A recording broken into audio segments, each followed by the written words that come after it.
Hey, what's poppin'? It's your boy Mark Hanson. Know where you can catch me at, right? On the Rize TV. Every day I hustle, I'm grinding, stacking my paper up. Damn, just got a paper cut, bars hit like an uppercut. For niggas who talk too much haters, just wanna rock with us. Graduated with honors, I finished school. Popular interview after interview, different lanes and avenues hitting these platforms. Any others the business do. Ain't no need to deny it. The city good, don't divide it. All of this segregation just leave room for hate. We on the R-I-Z-E. We on the R-I-Z-E. Check me out, check me out. We on the R-I-Z-E. Check me out, check me out. We on the R-I-Z-E. We do your live interview. We on the R-I-Z-E. Check me out, check me out. We on the R-I-Z-E. Check me out, check me out. We on the R-I-Z-E. Check me out, check me out. We on the R-I-Z-E. Yes,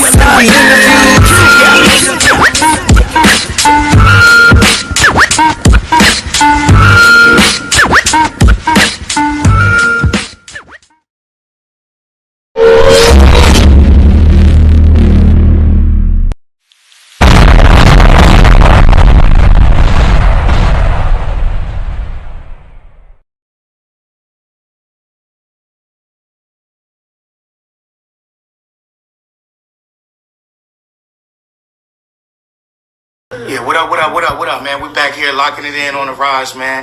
We got a special guest in the hot seat. I'm waiting for my man DJ Chuck T to get on the live with me. Just wait for him to request in. But other than that, man, I hope everybody having a dope day. You know what I'm saying? Dope afternoon, dope evening, and all that and above, man. Happy New Year to everybody that I haven't been in tune with. So we out here, man. We keeping it locked, man, right here on the Rize. Make sure after this interview, y'all keep it locked right here on the Rize. We got Prada Louie gonna be in the hot seat with us. It's gonna be dope. You don't want to miss the interview. He just dropped some new fire. You already know what time it is, man. Yeah, Chuck, y'all request into the live, bro.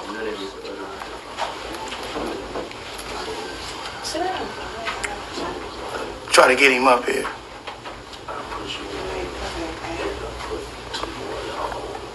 Ya ellos empezaron. Ustedes no han empezado.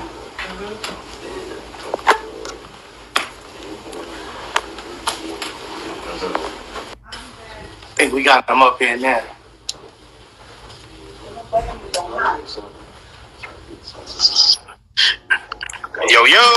Yo, DJ Chuck T, man, how you doing, brother? Man, I'm doing great. No complaints whatsoever. God is amazing, man. That's great, man. Thank you for tuning in with us on the Rize, man. For everybody that do not know who DJ Chuck T is, tell them a little bit about yourself, where you from, bro. Man, if you don't know who I am, man, fuck you, man. Go ahead and log off. Nah. I know that's right, now. Yes, sir. You've been putting in work for too long for niggas not to know you. For real, look, I'm over here laughing, but now that I think about it, yeah, I think I may be kind of serious. Y'all don't know who I am. Just go ahead and log off. Ain't no need to listen. I ain't about to explain myself to y'all niggas. Nah, I'm fucking with you. So, you know, for those of y'all who don't know me, I've been in the music industry roughly about 20, 21 years. You know, I bounced around at first from being an artist to being a manager to being an engineer, being a producer. I started throwing shows and throwing parties, so I was not necessarily a club promoter, but I was an event promoter. I was one of the first people in my area, really in the Carolinas in general, to really start doing artist showcases on a major level. And this was prior to me even being a DJ. This was prior to me being a DJ. And I just eventually ended up getting a job on a radio station back home in Charleston. And from there, you know, I realized, because I wasn't an actual DJ on the radio when I first started. But I eventually sort of went from being in sales on the radio to being in production, from being on production to being an on-air personality. And I realized that the only people who had control over what was actually being played was the people who knew how to mix, the actual DJs, the mixers. So I bought myself a little Gemini Battle Pack DJ kit, taught myself how to DJ. I watched some of the DJs on the station. I learned how to DJ. And from there, you know, my career really took off. I started doing mixtapes really to help local artists get their music out.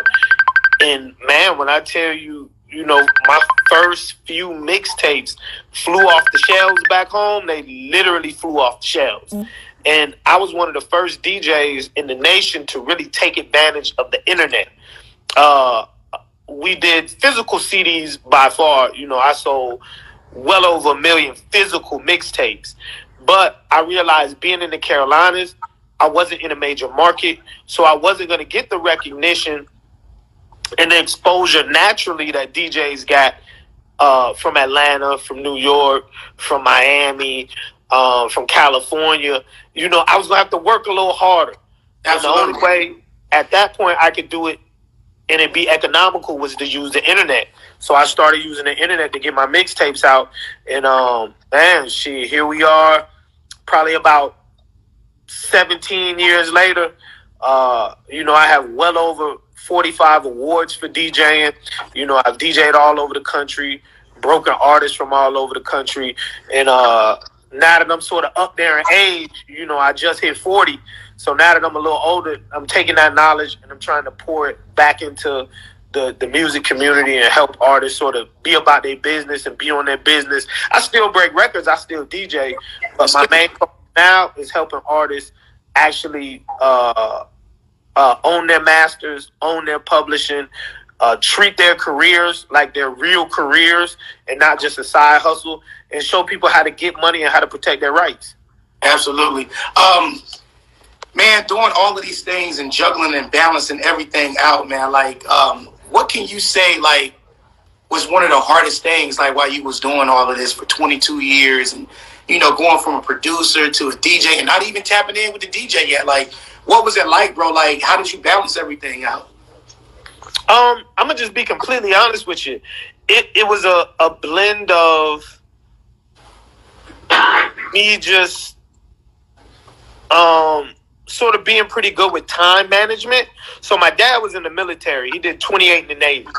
So, my whole life has sort of been based around discipline. And it's been based around, just order. It's been based around, just being organized. And that helped me once I started, just sort of figuring out what it was that I actually wanted to do in the music industry, because it taught me how to focus. My pops was really big on focusing, not spreading yourself too thin. So I would do one thing at a time, but I would go super hard and just try to figure out whether I liked it or not, and whether I loved it or not. And DJing was just what I fell in love with. So I'm extremely disciplined, and I have a lot of people who who tell me that's like one of the things they admire about me the most. My mom was one of the first people to tell me that. She was like, "Yo, I admire how disciplined you are, because you're able to sort of focus in on something, lock in on it, and make it happen." And every day I wake up and I try to be as disciplined as possible and not get distracted. And you definitely a go-getter, bro. I check out your content. You got about 4, 5, 6 pages, what I'm saying, that you work with. I definitely, checking out your content and everything. What made you even want to get into the music entertainment business anyway? I mean, I've just been a part of music my whole life. Just coming up, my mom was the choir director in church. So one of the things that, as a kid, we had to do was be a part of the choir. Wasn't no debating, wasn't no, opting out. Nowadays parents give kids too many choices. Absolutely, I agree. And at that point, you could do whatever you wanted to do, but what mama say you had to do that as well. And one of the things she demanded of us was to hold an office in church and to be a part of the choir. And it was just something that, evolved, because I started playing instruments here and there, singing in chorus in church, and stuff like that helped me whenever, I really dove head into music, just the overall structure and knowing music in general, and then my dad, he was always listening to the Bobby Womack's and the Al Greens and Sam Daves. My pops was big on the music, and even I'm sorry, I have all these. Can y'all hear me? Can y'all see me? Nah, you good. We good. Hold on. I don't know about that Pink Whitney. Okay, I have these alerts on my Instagram. Remember, I was just talking about being disciplined. I have alerts that pop up on my Instagram that tell me when I've been on Instagram too long. So every 10 minutes, I get an alert. So I got an alert right then, and it looked like it turned my phone screen off. Like, I can't see myself, but I guess y'all can see me. Yeah, we're good over here, yo. Yeah, I can't see myself, but it's all good. I don't need to see myself. I see myself every day. But now my pops was always big into music. He was, as music evolved, he left from out of the Sam and Daves and the Al Greens and the Bobby Womacs, and he got into the R. Kelly and the Jodeci, and all that just grew with me. Growing up in a house filled with music, you eventually catch the bug. Absolutely. So can you say you are an artist yourself amongst everything else you do? By far, I'm definitely an artist myself. I may not put the pen to the pad so far as, writing music or writing lyrics anymore. But,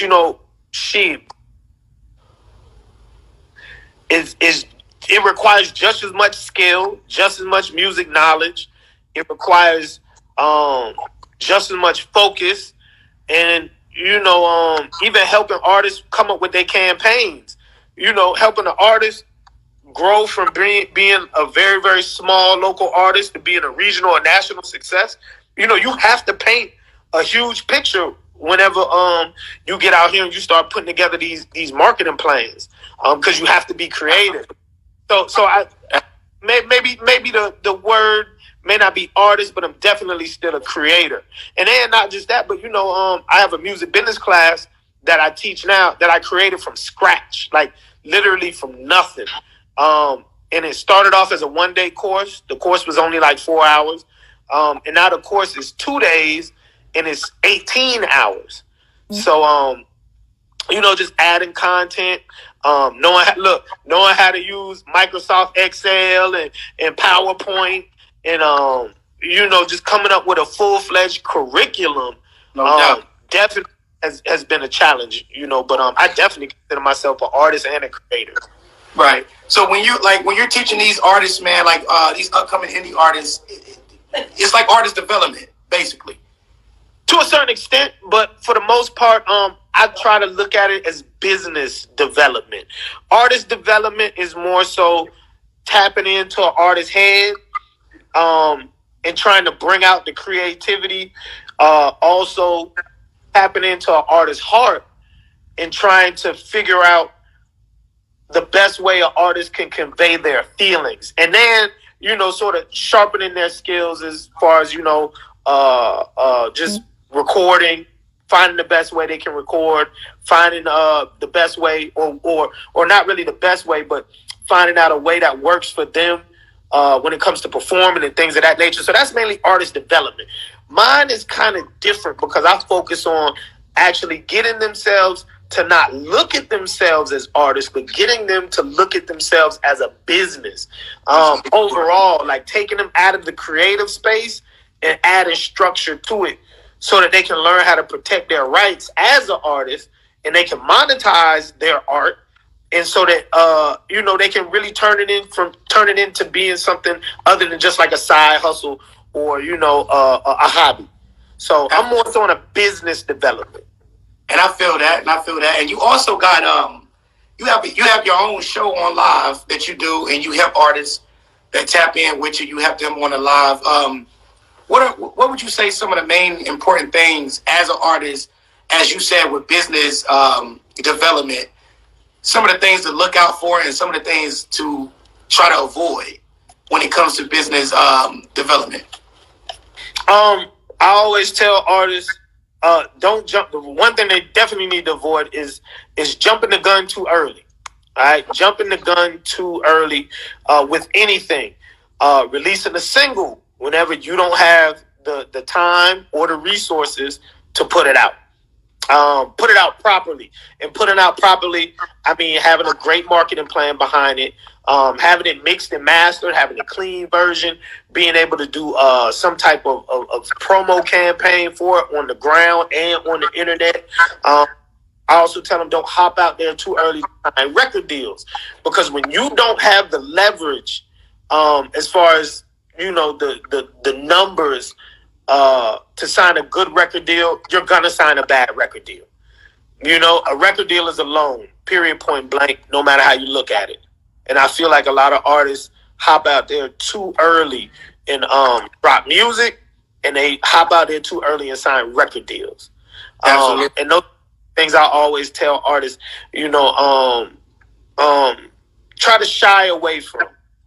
Try to shy away from looking at what everybody else is doing and trying to do the same thing, and try to just pace yourself. Remember, this music game isn't a sprint, it's a marathon.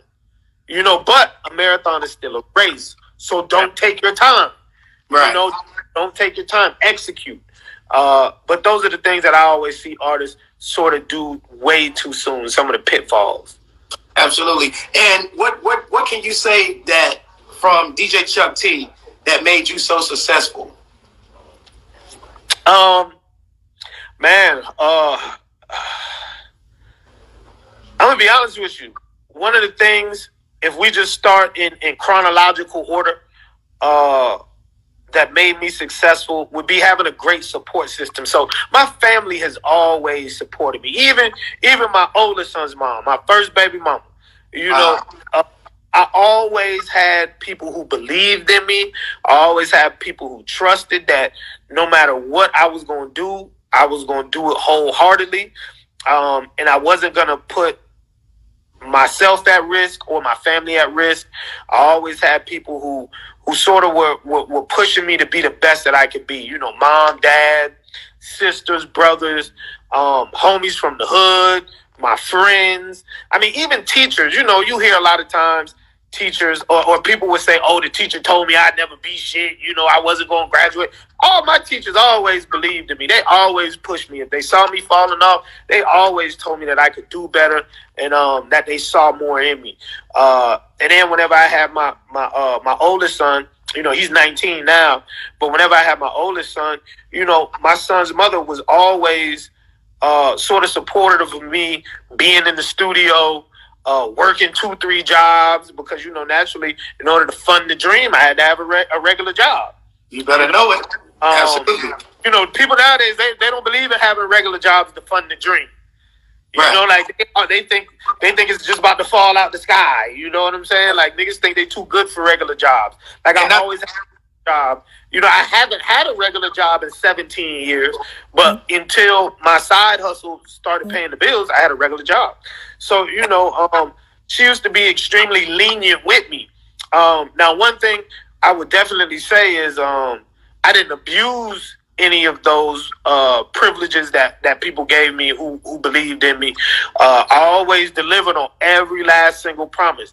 I'm not like some of these people who say like, oh, I'm going to the studio, I'm working on my album, I'm working on my mixtape, and a year later you never see the album or the mixtape. You know what I'm saying? I'm not this person. I'm not the person who went out here and was like, boy, I'm trying to get this money, I'm trying to make these plays, and then ain't nothing come about from the plays.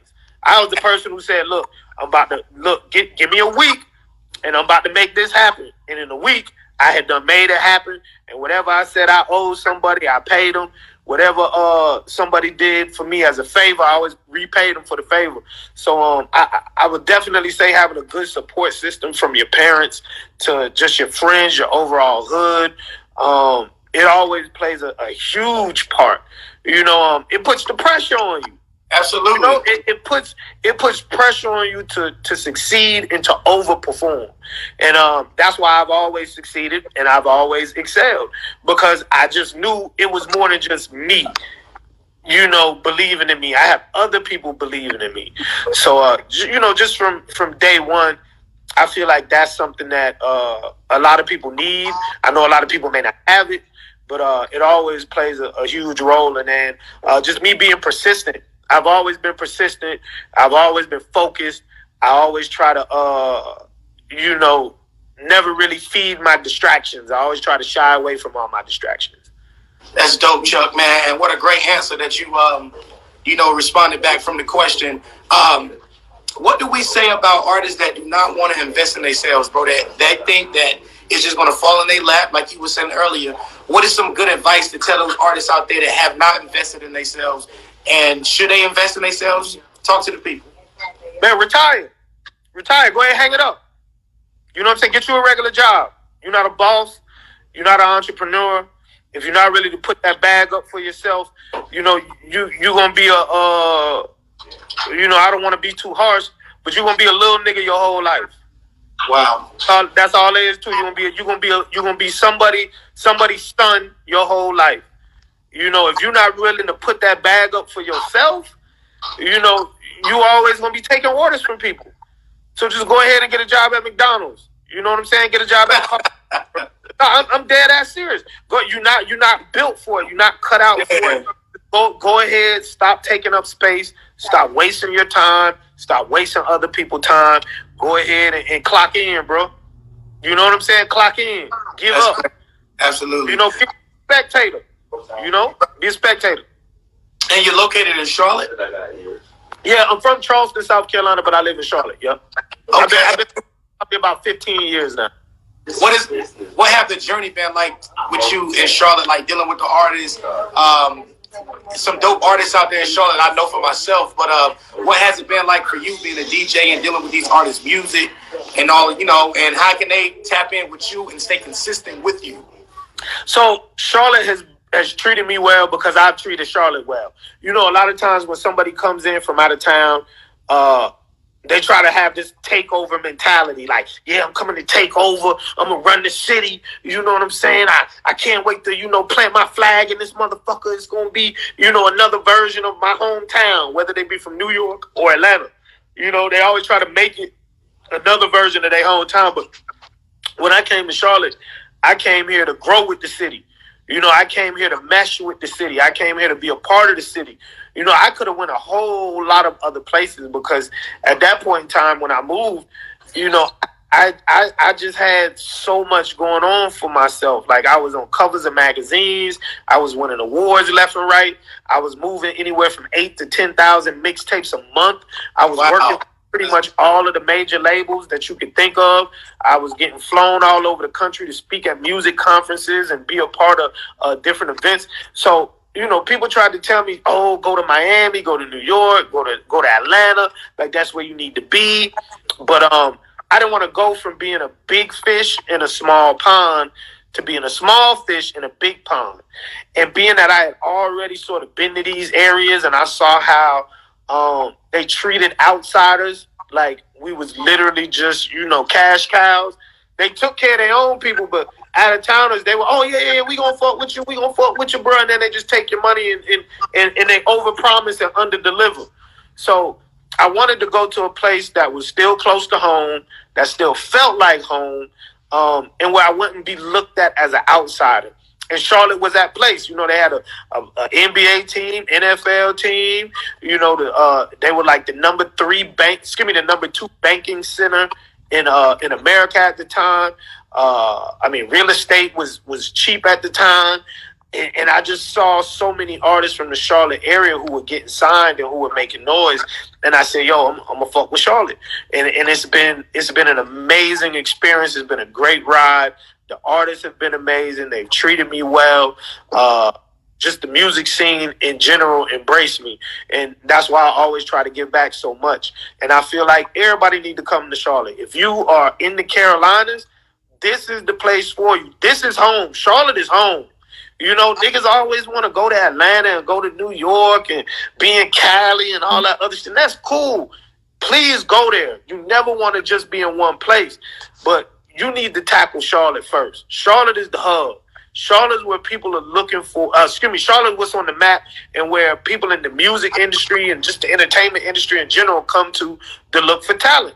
You know, and Charlotte is one of those places where if you from the Carolinas, man, you can call Charlotte home. Like niggas here are from all over the Carolinas. And that was another thing that attracted me to Charlotte, the fact that there was so many people from back home in Charleston who lived up here. People I went to high school with, used to hustle with, et cetera, et cetera. You know, so it felt like home. Like Charlotte is home, man. Y'all pull up on Charlotte. Treat Charlotte like home because Charlotte going to treat you like home. The niggas in Atlanta ain't going to do shit but finesse you. The niggas in New York ain't about to do shit but finesse you. The people in Miami ain't gonna do shit but finesse you. You come to Charlotte and people gonna treat you like they gonna treat you with respect until you disrespect them. Then, you know, I can't save you. You know what I'm saying? Because niggas turn up here real quick. But this is the place to be. But you know, any artists who trying to tap in with me, I'm at DJ Chuck T on all platforms. You know, Facebook, Instagram, Twitter. My email is djchuckt@gmail.com and djchuckt@AOL. I still got the old school AOL.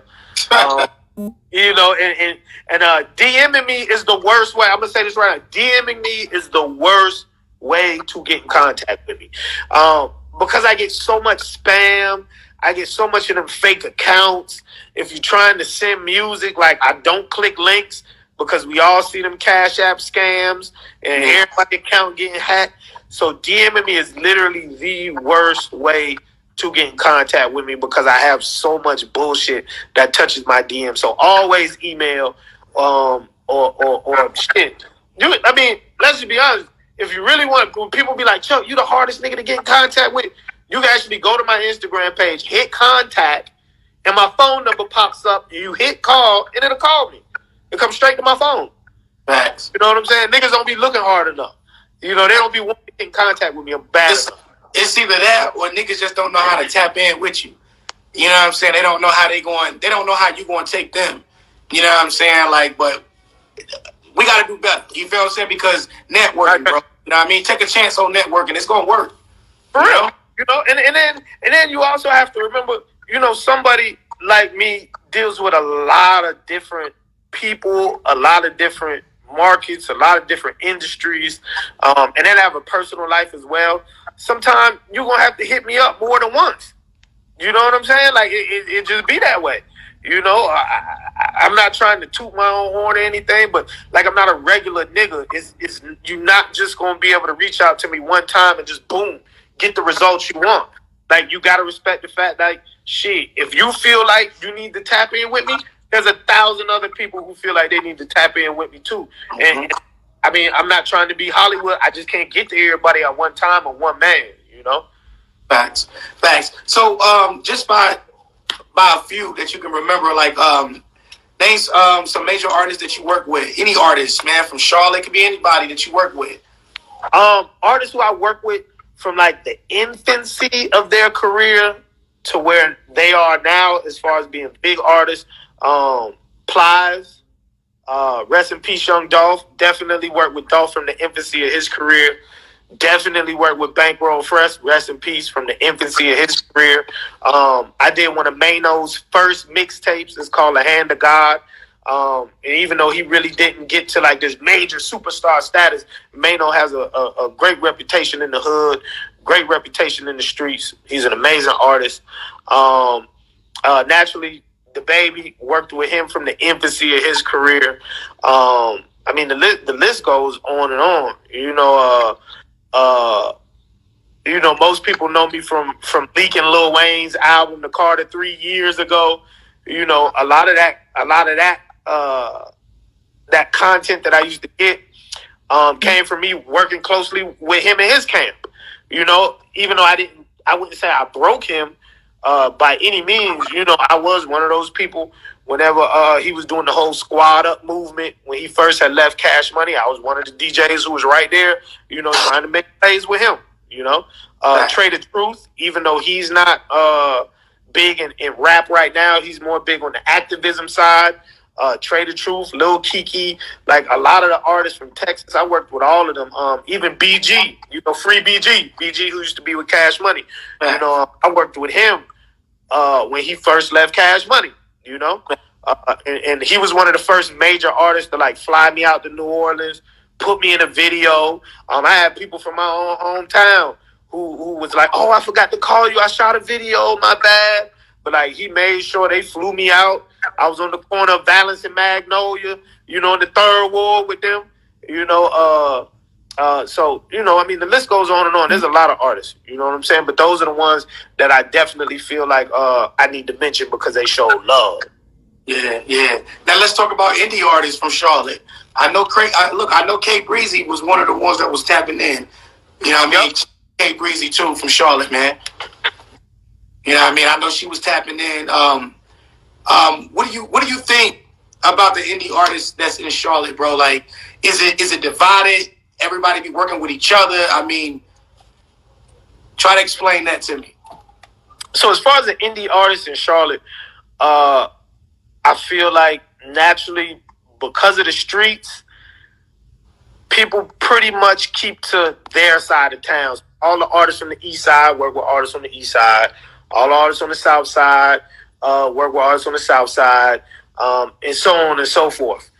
So that sort of hinders, I feel like, the overall Charlotte movement. But you know, that's with any place in America. You know, you talk about New York artists, you know, you got niggas from the Bronx that only fuck with the Bronx, niggas from Brooklyn who only fuck with Brooklyn.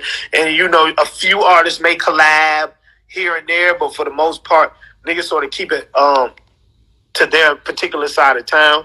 But Charlotte has, man, a shitload of talent. Like, the talent here in the city can go toe-to-toe with any other market, hands down. You know, whatever you need here in Charlotte, whatever you need out of music, you can find here in Charlotte. Charlotte is extremely diverse.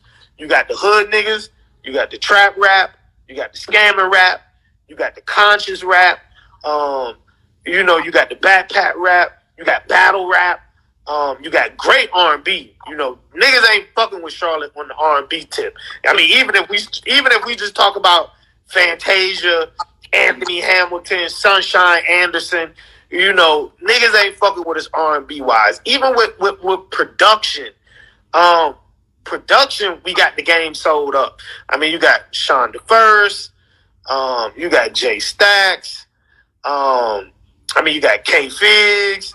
I mean, the list goes on and on. I mean, you got, I don't know if I already said Sean DeFirst. You got Slim Hood. I mean, I could go on and on with the producers. I mean, female rappers, male rappers, gay rappers. Man, look, we got it all, bro. Like, Charlotte is a melting pot. We got whatever you need, whatever you want to make happen, you can find it right here in the city. We got the talent to make it happen. We just have to get a little bit more organized. That's what's up. I think that's always going to be the key to the problem. Being more organized. Yeah, we just got to get a little bit more organized. I feel like everybody is sort of just like running around like chickens with their head cut off. Absolutely. You know? Absolutely. You just recently did an event where they had Kevin Gates come out, correct? Yeah, yup. Yeah. I was DJing. That was last weekend. Now, what was that like? Man, I'm gonna be honest, man, there was so many it was sort of a last minute situation. The promoters had a club that they've been working on for the last couple of months trying to get up and running, but I feel like the city is probably putting them through the ringer to make it happen. So they were supposed to have Kevin Gates on New Year's Eve, but they rescheduled because I think something was going on with just the situation with the liquor, and maybe a licensing issue, permit issue. I don't know what it is, but they pushed it back, and then they had to change the venue, I should say, like 48 hours before. So the turnout wasn't good at all. They're really good people. You know, it's my man Young Hine and my man Jeff, Mr. Everybody Eats. You know, they're amazing promoters, good people, overall good people. I just feel like they got some hate, you know, that they gotta push past. Hopefully they push past it. I fought with them niggas, you know. But Kevin Gates was in the club like 15 minutes, man. You know what I'm saying? Bro came in, he ain't even touched the mic. You know, he ain't even take no pictures, and then he peeled out. You know what I'm saying? And I feel like with any artist, whether you get paid for a walkthrough or not, you have an opportunity to connect with new fans, or if you're somebody who already has fans like Kevin Gates, it's your opportunity for you to keep fans, you know, or to build super fans. You know, people remember whenever somebody who they listen to all the time, you know, either daps them up, makes them feel special, or either they sort of, shrug them off. People really take that to heart. You know what I'm saying? People really take that to heart. So, as an artist, we got to sort of be careful. We got to be careful of those types of things, especially when people are paying $60,000, $70,000, $80,000, $100,000.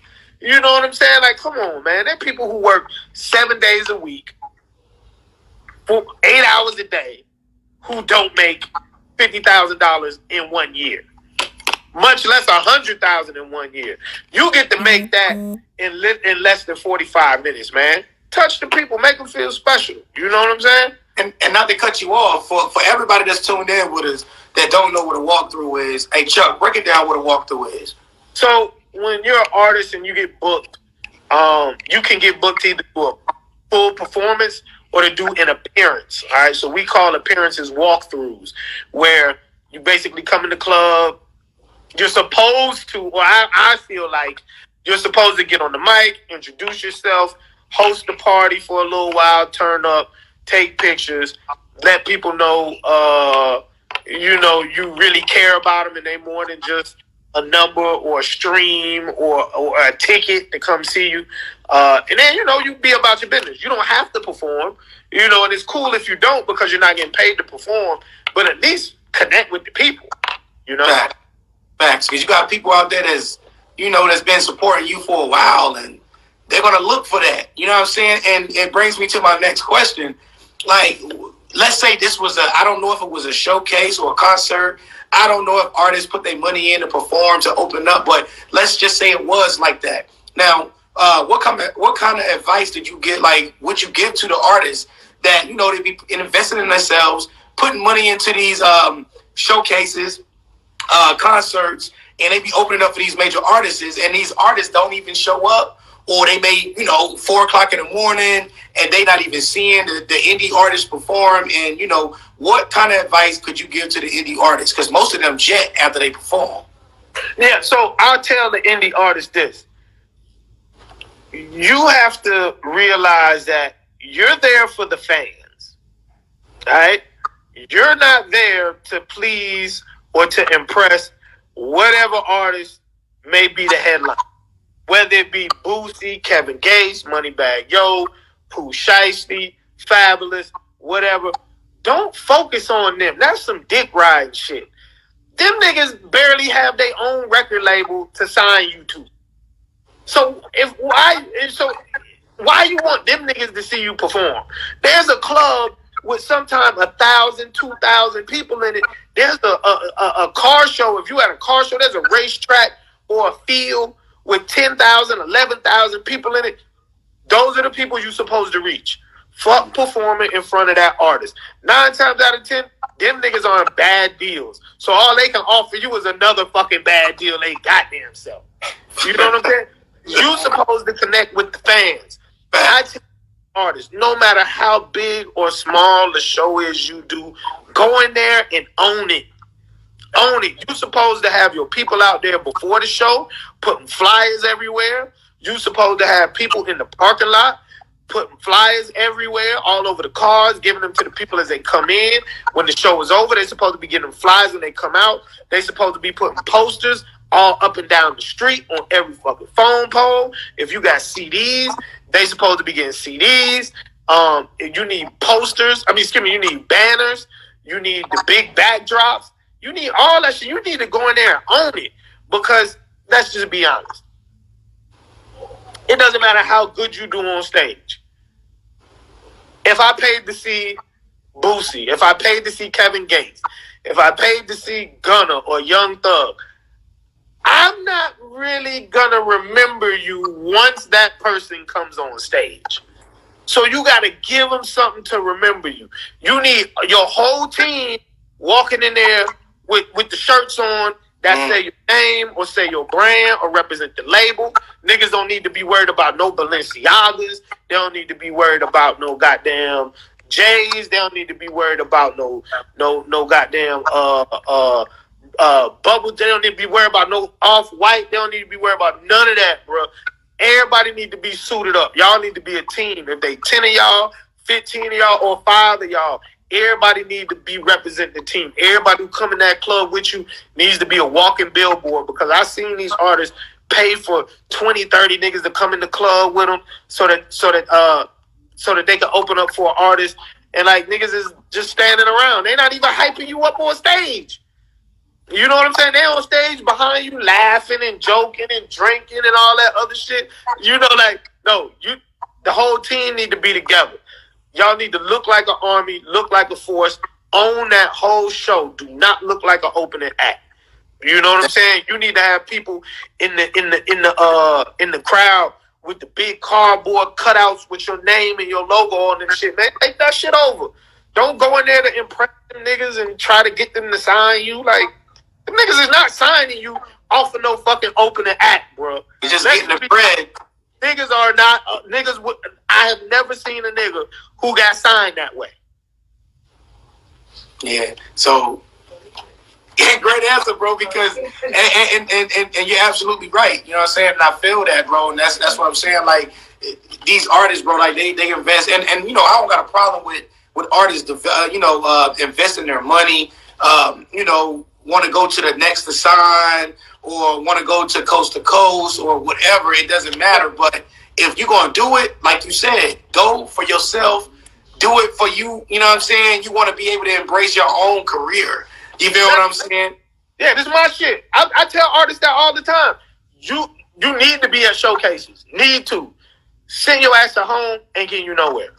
Absolutely. You need to be out performing. You need to be out practicing your craft.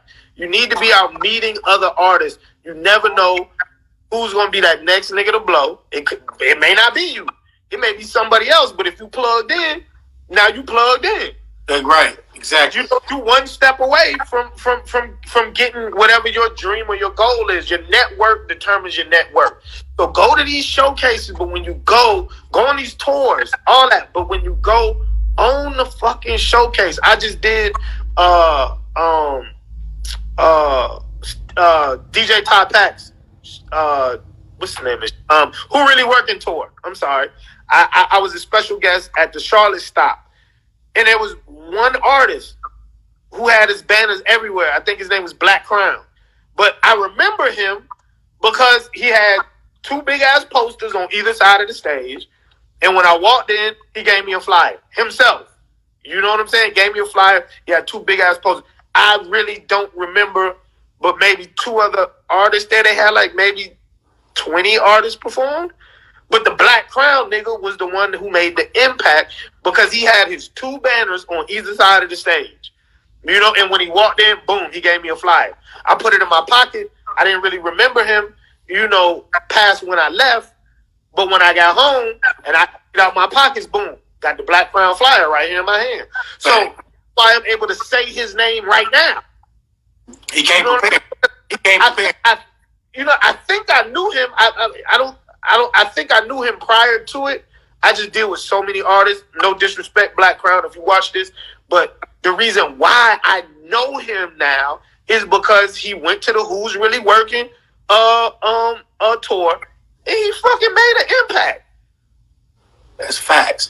Hey, that's great, man. Shout out to him, man. Shout out to him right now. But he definitely came prepared. He was ready to go. He was on go mode. So artists that's tuned in, man, we need to do better, man. And you know what I mean? Get out. We thinking about the wrong shit. You know what I'm saying? Most times we're thinking about the wrong shit. You know what I mean? But anyway, hey, yo, Chuck, what can we expect from you in 2022? Man, right now I'm working on the next Charlotte Hornets Music Industry Night. That is Saturday, March 5th here in Charlotte, North Carolina at the Spectrum Center. Right now, we have Michaela Sibbles from Epic Records. She's going to be one of our keynote panelists. Eric Parley from Def Jam. He's going to be a keynote specialist. And then I have Arnold Taylor, who has committed to being at the event as a keynote panelist if he is here. He said, if don't know bag get in the way, I'm going to come fuck with you, Chuck. So on top of that, we have a lot of other DJs, producers, promoters, and just overall music industry tastemakers who are going to be in the building. You can hit the link in bio and buy tickets to that because it's a full day event. this is my third music industry night. And this music industry night, we're going to have the music conference from 12 until about 4:30, 5 o'clock. The game starts at 7. It's the Hornets versus the Spurs. And then we're having a post-game concert where everybody will be able to come down on the court and watch art perform. So I know everybody is about to blow me up and say, oh, Chuck, how can I perform? First off, you have to buy a ticket. I'm not entertaining nobody who does not buy a ticket, because the point of the whole entire night is to educate and empower. Performing is last. All right, we want to give artists the knowledge that they need to be successful. So you got to ticket to the event to even get us to listen to your music. That's how we weeding out the real niggas from the fake niggas. From there, you submit your music.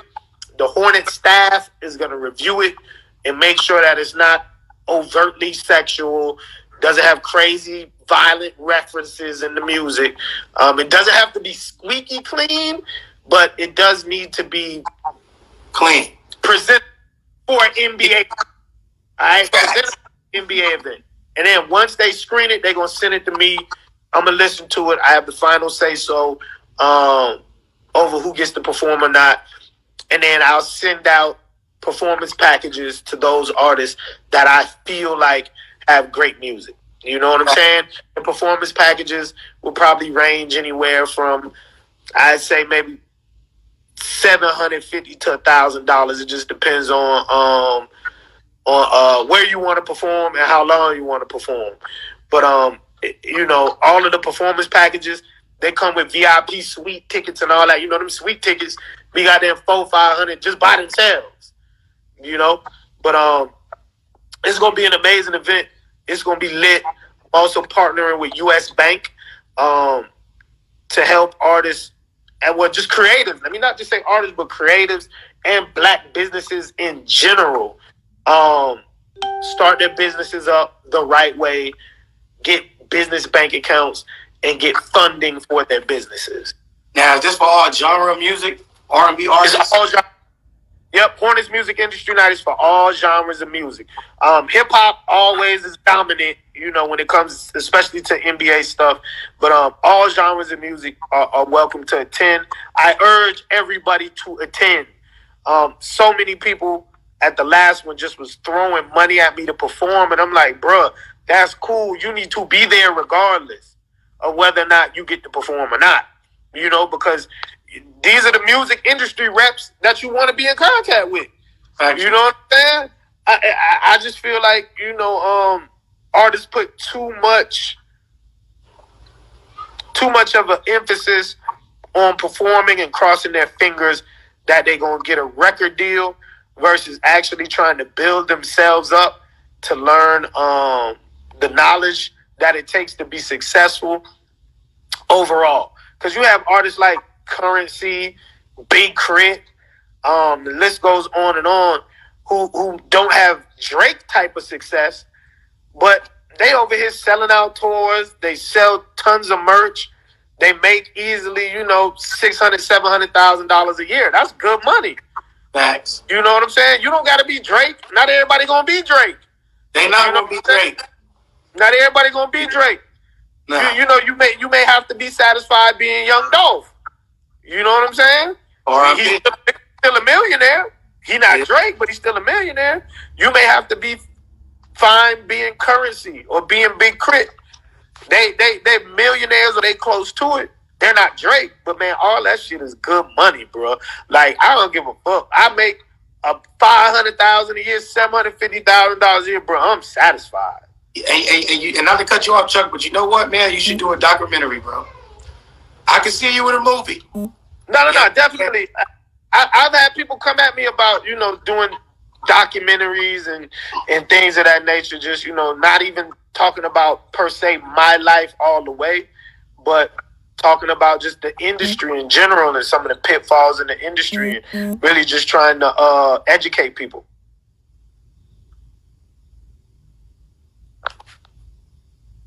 Just going to do it for us. Any last shout outs, any last inspirational words to all your supporters, anybody that's tuned in with us? Man, anybody who's tuned in, look, don't give up on your dreams. Please, by any means, don't let anybody tell you that you can't make it. Don't ever put the focus on the haters. Put the focus on your supporters. And another thing, don't be afraid to get a job to fund the dream. All right, do not be afraid to get a job to fund the dream. So many artists feel like having a regular job is some bullshit. And trust me, none of us want to have regular jobs. I get it. But the dream has to be funded some way. And we all know that illegal money, it come and go, man. Absolutely. It's not stable. It's not stable enough to fund music. Like, even when I was coming up, I was selling pounds of Reggie. And I was using the money to buy equipment and do all this other shit. But I still had to have a regular job because when the drought hits, you fucked up. You know what I'm saying? And I mean, we used to send off money to Mexico and shit. Sometimes the people coming back would get busted. Shit. Sometimes niggas ran off with the money. Like, you know what I'm saying? Don't be afraid to have a regular, stable job that's going to fund the dream. All right? Especially if you got kids. You got to be a father or be a mother first. All right? Be a parent first. Just rap shit later. The music shit later. Parent first. That's what's up, man. Hey, listen, I definitely salute you. You know what I'm saying? I definitely salute you. You've been dropping jewels all night. You feel me? And I appreciate it. I definitely appreciate you being on the Rise as a special guest in the hot seat, brother. Like, it's been a good one. You know what I mean? My advice to you, keep pushing, keep doing what Chuck T do, and everything else is going to be in the making for you, bro. You know what I mean? We definitely talk about business. You know what I mean? We definitely going to talk. You know what I mean? But other than that, my nigga, enjoy your night. Get some good food, cover up, get some soup, do whatever. I appreciate it, man. Thank you for the opportunity. Thank you, brother. All right. Salute.